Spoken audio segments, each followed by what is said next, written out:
I don't think I ever wanted to be an artist. I kind of just fell into it.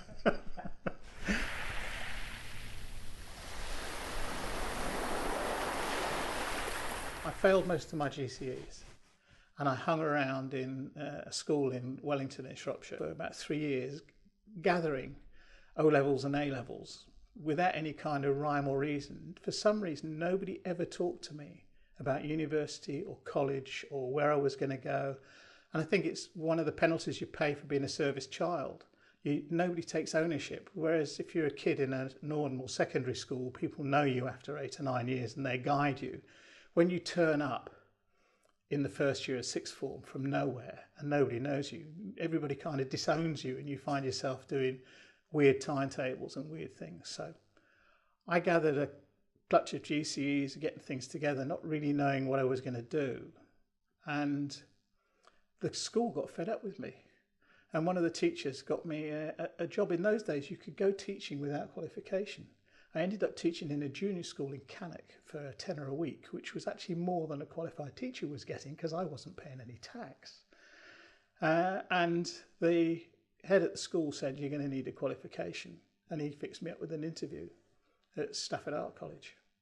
And they took me. God knows why, but they did. I did 18 months there and then went to Bath Academy, which at its time was apparently considered to be the Cambridge of the art world. I chose it because it was an Inigo Jones house in Capability Brown grounds. It was bucolic, beautiful, and I had 3 of the best years of my life. Going to art college in the 60s, the mid-60s, was probably the best time to be an art student. It was fantastic. Everybody lived in. The studios were open 7 days a week. The caretaker would come around and lock it all up at 9. We'd be hiding in corners, and as soon as he'd gone, we'd all come out, the lights would go back on, and we'd carry on working. But it was fantastic. It was a really good experience. It was very fertile, and we were very, very blessed, very lucky.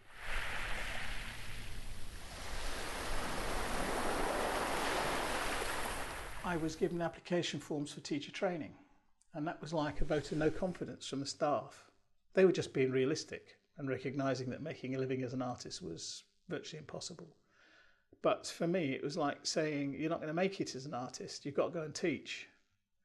So I ended up at Brighton doing the postgraduate teaching year at the University of Sussex. And I did teaching practice at Long Hill, which completely turned me off teaching altogether. So I ran a pub in Brighton for 4 years, and I had a studio across the road behind the Bird's Nest. There was an old feed store that we kind of took over and turned into a group. I believe it was still there, I'm not sure. It was probably legitimate now, but when we did this, we were squatting. And I painted, and I kind of went back to square one. I sat on the hill and did a landscape, completely pushed everything out that I'd got from college and rebuilt my kind of personal mythology. And I had a show. I had 45 pieces of work in there. I sold 43 of them. And it scared the shit out of me. And I thought, it cannot be this easy. This is wrong. I'm obviously doing something wrong if it's this easy. So I started to change what I was doing, make it more abstract, make it less accessible. How stupid can you be? I got married, and my partner got a place at Postgrad in Manchester, so I ended up moving up north. And I went up and I worked as a screen printer for a while. And then I was asked to teach screen printing at the local college, and I got into teaching on a 4-year SIAD graphics course, and then asked to run the foundation course. So I ended up teaching for 15, 16 years altogether. But I had 3 shows a year. I was continuing to work. The moors, the landscape, skies, the weather. It was fantastic. Loved it. Until my partner, who'd finished postgrad, got a job as a senior designer in a London office. And we moved to London, and the lack of horizon killed it. I stopped painting within 3 years. I just couldn't get on without that sense of horizon and weather, which I didn't rediscover until I moved here to Seaford. Hence, all this starting up again.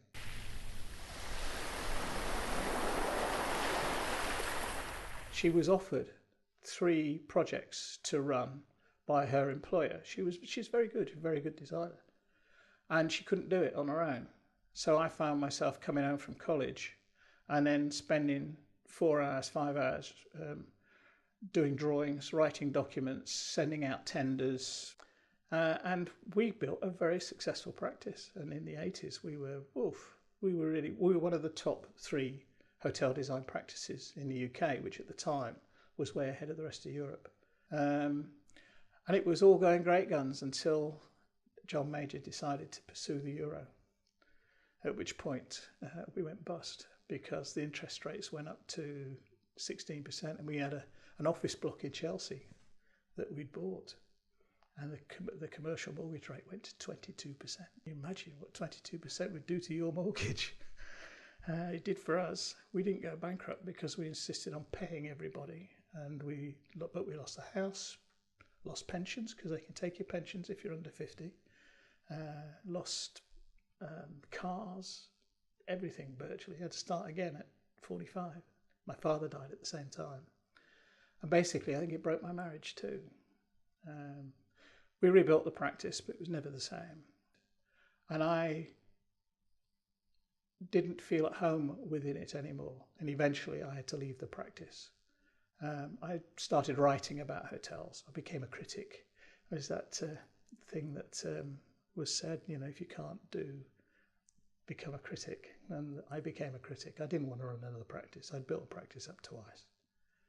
And in the process, moved out, met my current lady, who sort of rescued me from a very dark place, and eventually moved out of London and eventually ended up here. And the painting has gradually come back to life through that process.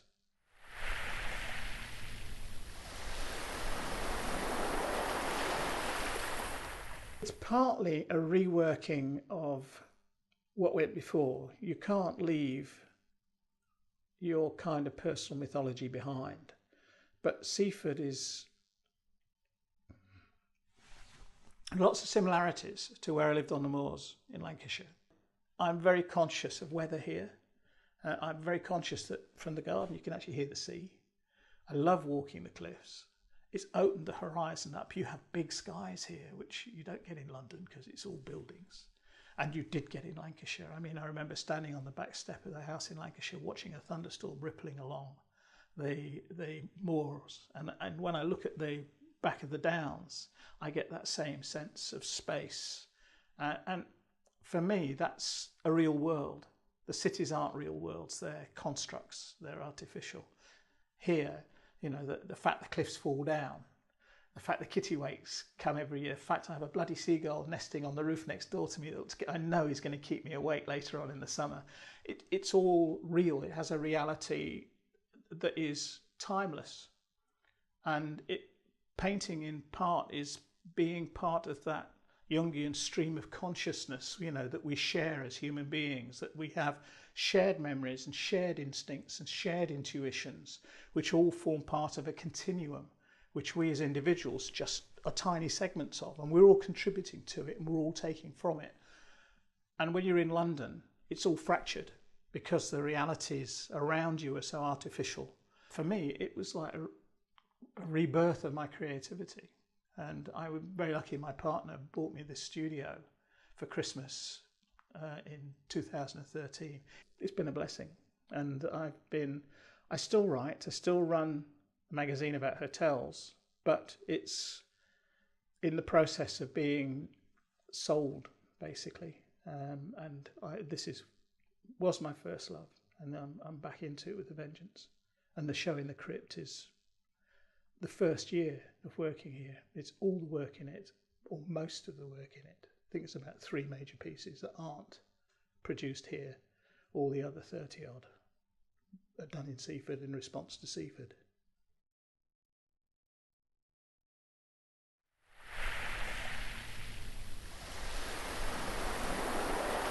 I used to work in a sketchbook all the time. Now I tend to use photography as a drawing tool. It's partly because for 20 years I've been photographing hotels first of all as a designer to actually record what it is we were going to change, but also for the website I've started to photograph hotels from a designer eye, as it were. And that I've got some ideas about how I want those photographs to be reused in paintings, and that will come, but I'm not there yet. I'm working towards that to a certain extent. Some of it is, you can see from some of the drawings on the wall here, response to the environment here.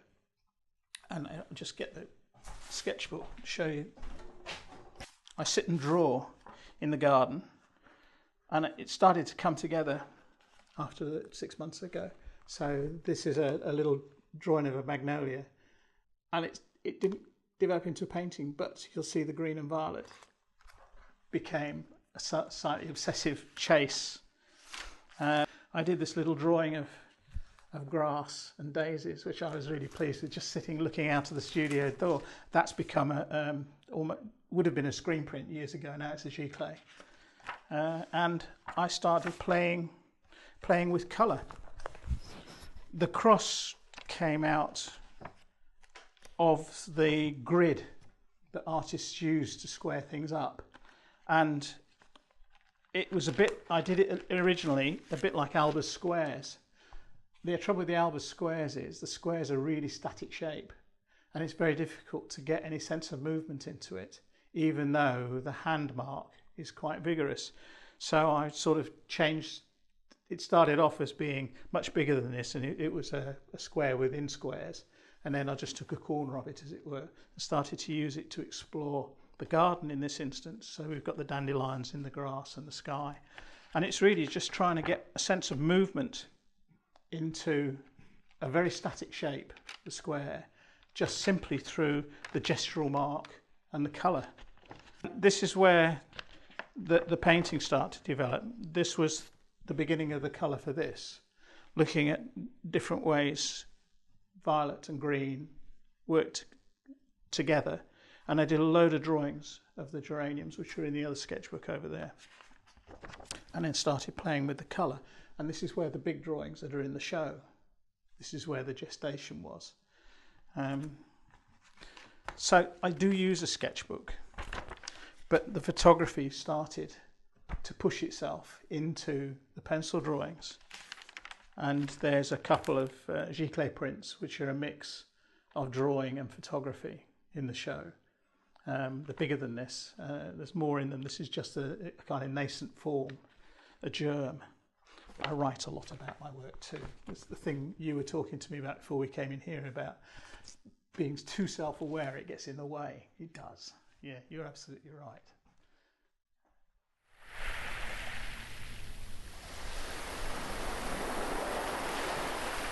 I initially had a show on offer in Worthing, but for one reason or another it didn't actually come to fruition.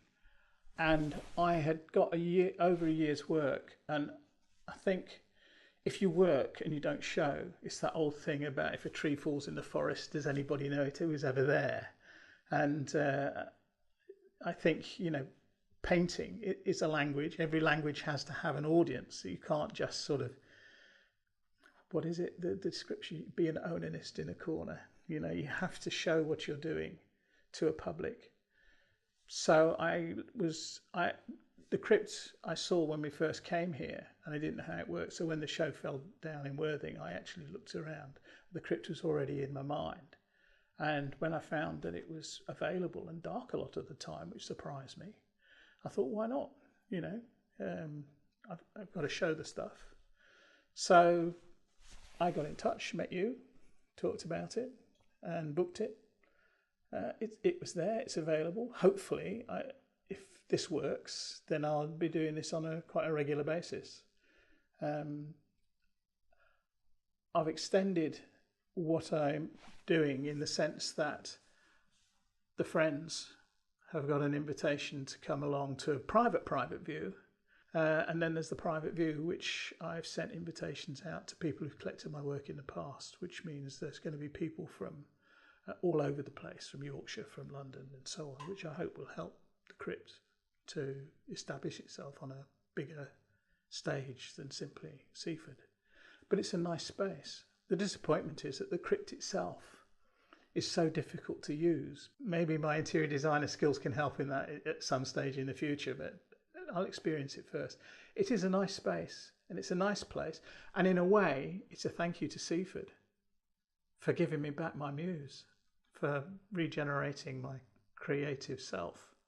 You know, the move here has been absolutely brilliant in unlocking so many things. I'm a far better person for it, I hope. Poorer, but better.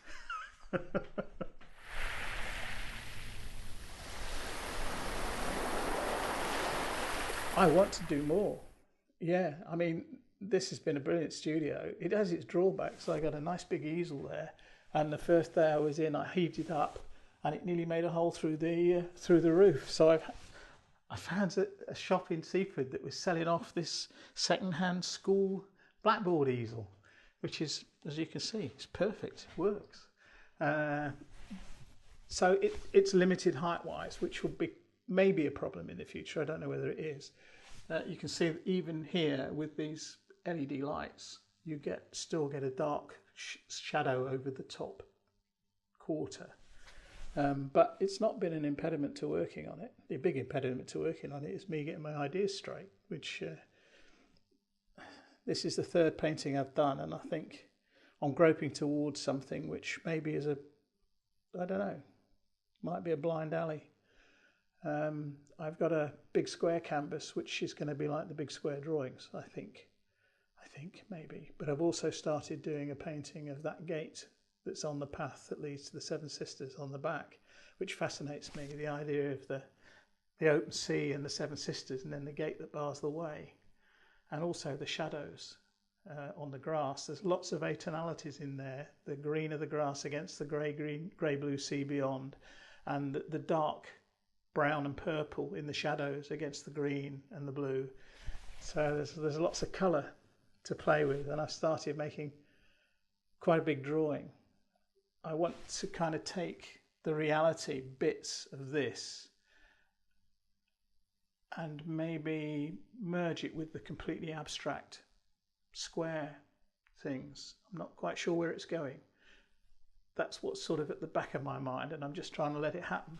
At the moment, I'm struggling to use the grid to make the image big enough to hold the mark, because the size of the image is determined by the size of the mark as much as anything else. If you make the image too small, you end up working like this, just with that part of your body. And it's like drawing from on the easel. You use your whole arm, your whole body gets into it. It becomes much more expressive. And I want the paintings to carry some of that too. That's where the drawings have gone. That's where the mark has emerged. It's got a lot of vitality in it. And I want to try and get it into the paintings. To a certain extent, it's always been there in the paintings, but it's always been contained and controlled. I suppose I've been afraid of it being too wild. And maybe the drawings are actually giving me the confidence to allow that wildness to come through more. So it'd be interesting to see where it goes. But the best advice I had when I left college was from a painter who told me, Michael Kidner, died last year, and he told me, he said, if you're really serious about working, you've got to do at least 2 hours a day. Just do it. If you look at Hockney, that we were talking about earlier, all Hockney has ever done is work at his painting. And I suppose I was given too conventional an upbringing to actually be able to do that, or I wasn't brave enough to break the boundaries or whatever. But it's the right way to do it. That's what I'm going to do. Just work, paint.